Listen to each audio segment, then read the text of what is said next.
Thank you for joining us at the Baldwin. I really appreciate this. My pleasure. Thanks for having me. Get settled here. All right.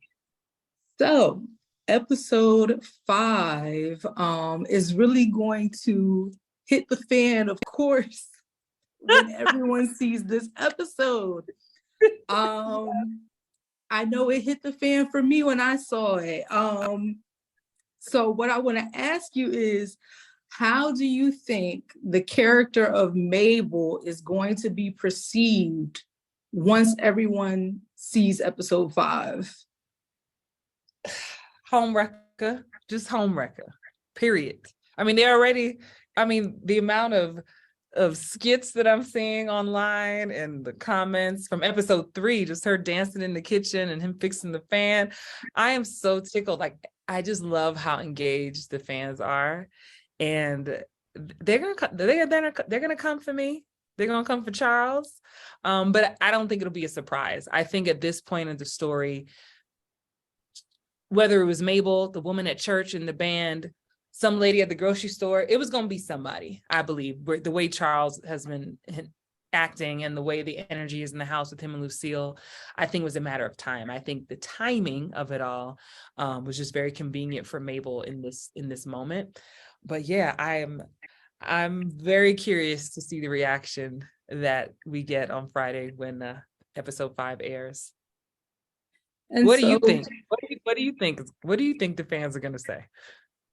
I do believe the fans are going to think homewrecker immediately, but I also feel like Charles, there were so many signs here that clearly, Mabel was feeling him, and him being married. It's like, should you go over there and fix the fan by yourself? Should you go over there for a party while your wife is on a church retreat?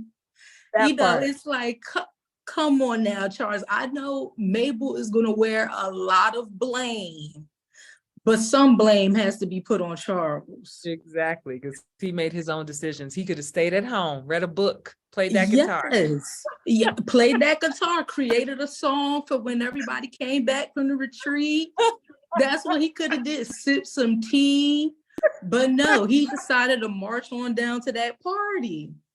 And that party was it was kind of wild. Mabel's friend was grabbing on Charles. Yeah. And I said, oh my goodness. You clutching your pearls. Yes. Yeah. And even that, Charles was kind of, even then it could have been a sign like, you know what, let me get out of here because something may not be right here. But no, Charles stayed for the party. He was curious. That curiosity was flowing.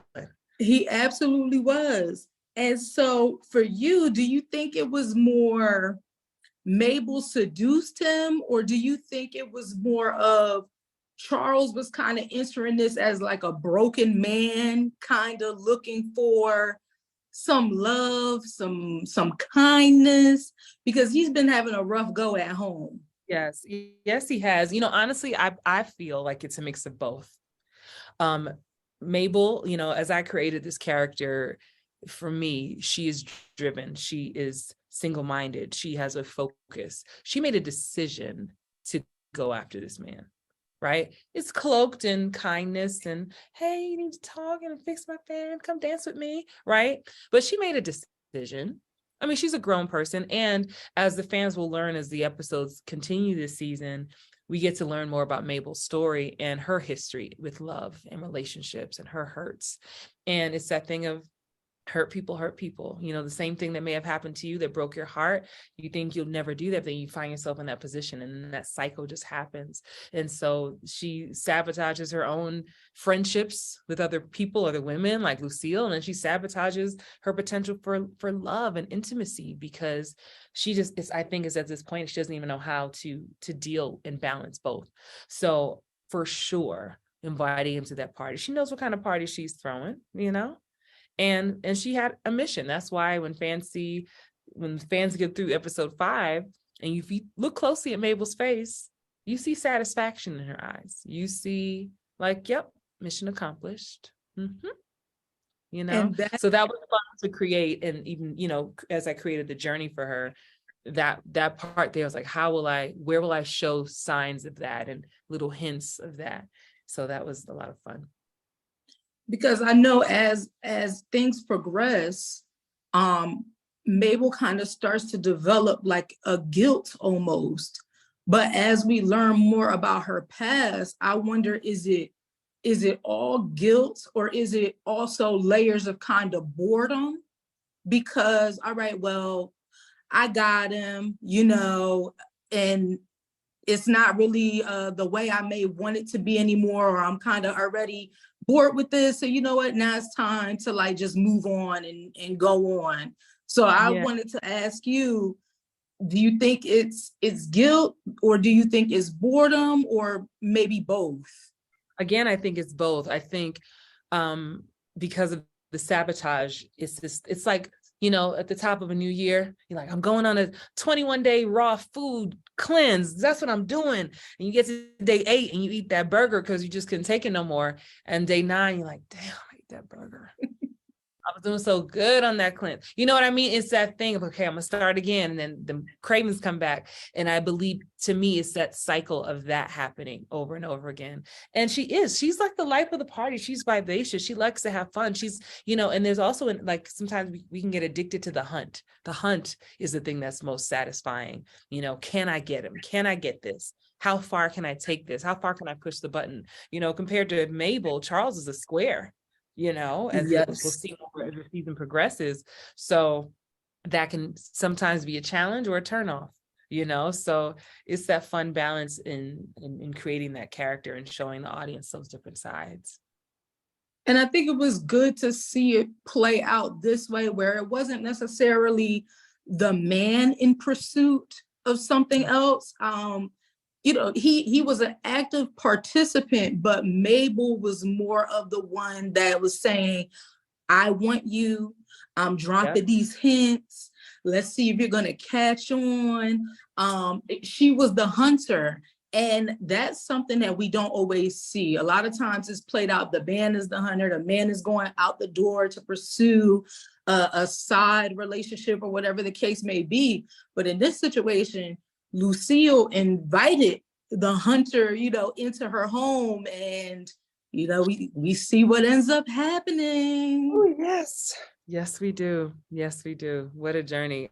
I am like trying to get myself ready for this journey to begin with these comments and Twitter and the memes. The fans, y'all go in. I love it. You know, even the comments that are a bit harsh or, you know, mean, when I see the fans get that involved, I know I did a good job. You know, I know Christine is Christine, Mabel is Mabel, but that means you got deep into the story, and that's my job. That's what I'm hired to do, tell a good story and get you engrossed into it. So I'm excited for that. And these storylines, you know, people can relate to just kind of these everyday dynamics and relationships, and different people, you know, friendships that sour for various reasons. And it is sadly a very common thing that things can start off innocent. You can bring, you know, people into your home, around your family, and you don't always know a person's intentions. And a lot of times things unfold this way. And I think that's why the audience really gets into these things about these characters, because people feel like, I know a Mabel, I know a Exactly. Charles, I know Yep. a Lucille. And so, you know, Friday night, it just all bursts all over, you know, social media, and everybody has their takes and jokes and skits, because people are even doing skits out of scenes, which I have seen the Charles and Lucille skits and the Mabel skits.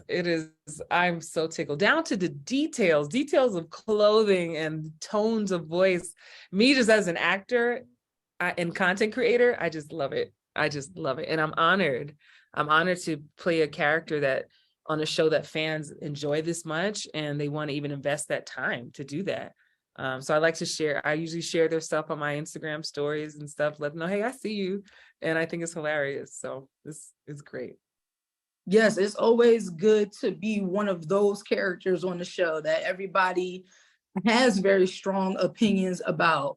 Like you said, even if they are sometimes can be a little harsh, a little mean, it's like, well, they like my character, Right. either I'm upsetting everybody enough to say something, or I'm just kind of like one of those more boring characters that's in the background. So Right. Right. Mabel I'd is rather going have to be something for people to discussed. talk about. Yeah. And when I auditioned for this, I didn't know it would be this. I was like, oh, this is a cool character, cool story arc. But then as we were filming, our executive producer, Heather, she would look at me like, Christine, after that scene, whew, get ready. I'm like, okay, and then go to the next scene, not really absorbing what she's saying, because I'm just going to work. I'm just acting. But now that I've seen the entire season, I'm like, oh, okay. Yeah. I see how that stands out in that episode. That's memorable. Okay. Yeah. Oh yes, and episode 5 and on is going to be very memorable. I don't think people had this on their bingo card for what was going to go on with Charles going into this season. People do, okay, it's the financial aspect and, wanting to start businesses and things like that. But I don't think anyone at the completion of season 1 saw this potentially happening. Like Charles he's going to step out, and it's like, oh, And he's yeah. stepping all the way out. All the Oh way out. yeah.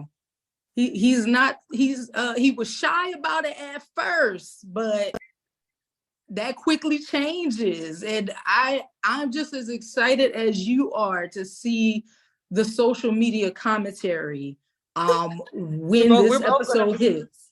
We're both gonna be on the threads. Make sure you tag me on your favorite, please. If you see one that you like, please tag me on something. I will, because it's gonna start flying at about 1 a.m. The stuff is they stay up until midnight, and the tweets start flying at 1 in the morning. It's like it doesn't even matter. People have work tomorrow. No, I gotta talk about Mabel and Charles. Oh my God, I got my stomach hurting. Oh, so I have go. one more question for you, but it's not about the show. So for Baldwin, we focus a lot on, entertainment and things like that, but also social justice and, just our community. And late last week, the body cam footage of the brutal beating of Tyre Nichols was released. And so I wanted to ask you, if Congress gave you a phone call tomorrow and asked you, what's one thing you think we can enact to help with police reform, what would one of your suggestions be? I know this may I don't know how. I'm pausing because to me, at the root of everything is mental health. So, and hear me on this, because I believe there is something going on within people that they have not dealt with, whether it's hurt, pain, whatever beliefs they have, that needs to be healed so that they're not out in the world causing this kind of pain to people. And so I would say that what needs to be like mandatory is like therapy, like mandatory, like working through your stuff. And I know that sounds probably kind of woo-woo, but for me, it's like, okay, we got body cams, we got this, we got people, okay, this person got fired or, sent on a leave. And that doesn't feel like justice to me. And I believe at the core of things is what's going on up here, because what triggers in you to make you think that this life is not worth anything and that someone won't miss that person? Like, what is going on within you that you want to cause that much harm? Like, to me, that's where my heart bleeds the most. And so if anything, I would say that needs to be mandatory, whether they like it or not just after something happens, on the job and they're triggered. No, just period. Having that and those kind of mental assessments for people to see who you have working for you. Absolutely. And that's what I've heard a lot of people saying is, it definitely starts even ahead of the training aspect. It's screening people for all kinds of things, including mental health, including various biases and things like that. These things have to be figured out really before people are put on the job, because at that point it's kind of too late. You know, things can change your mind and sway you, but a lot of times, you know, we're dealing with adults. So I don't want to say people are just set in their ways, but with certain things and certain bias and ignorance and things like that, it's very hard to change those things in adults. So you really have to figure it out early on and then determine, should this person go into this line of work? Should this person police this community? What could be the result of putting them into this type of environment? And I do feel like all of us, everyone has their things and things they do need to deal with and sort through. And I feel like with everything, especially a line of work like policing, therapy and mental health is very important. And it has to be taken serious. Period. And that is just the stance I have, you know, just in life, you know, even as I coach a lot of up and coming actors. And that's the thing, you know, it's not just about, can you do an audition? How's your self-tape and your lights? I'm always like, how's your heart? How's your mind? This is not an easy industry, right? And this is where people crumble and they end up addicted to things because they haven't dealt with what's going on up here.